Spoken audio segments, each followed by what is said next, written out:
ದೇವರಿಗೆ ಅರ್ಪಣೆ ಮಾಡಿದ್ದನ್ನೇ ಸ್ವೀಕಾರ ಮಾಡೋದು ಅಂತನ್ನುವ ದೃಢವಾದ ಸಂಕಲ್ಪ ಮಾಡಿ. ಮೊದಲನೆಯ ಕಲ್ಪ ಉತ್ತಮ ಕಲ್ಪ, ಶಾಸ್ತ್ರೋಕ್ತವಾದ ರೀತಿಯಲ್ಲಿ ತಂತ್ರಸಾರೋಕ್ತವಾದ ಕ್ರಮದಲ್ಲಿ ದೇವರ ಪೂಜೆಯನ್ನು ಮಾಡಿ ನೈವೇದ್ಯವನ್ನು ಮಾಡಿ ಸ್ವೀಕಾರ ಮಾಡಬೇಕು. ಇದೇ ಉತ್ತಮವಾದ ಕಲ್ಪ. ಕೊನೆ ಪಕ್ಷ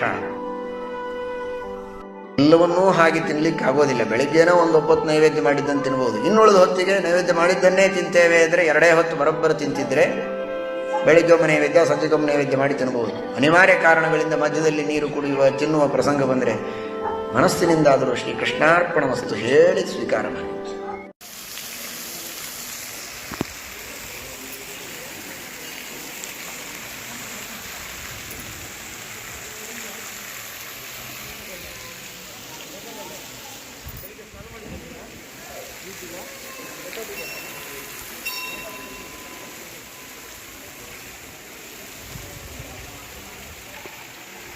ನೋಡಿ, ಧವಳಗಂಗೆ ಸರೋವರ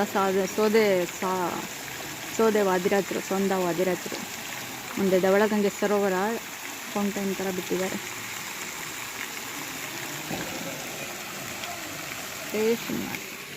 ವಾದಿರಾಜಗುರುಭ್ಯೋ ನಮಃ. ತಪೋ ವಿದ್ಯಾ ವಿರಕ್ತ್ಯಾದಿ ಸದ್ಗುಣೋ ಗಾಕರ ನಮಃ. ವಾದಿರಾಜಗುರು ಮುಂದೆ ಹಯಗ್ರೀವ ದಯಾಶ್ರಯಾನ್. ಶ್ರೀ ಕೃಷ್ಣಾರ್ಪಣಮಸ್ತು.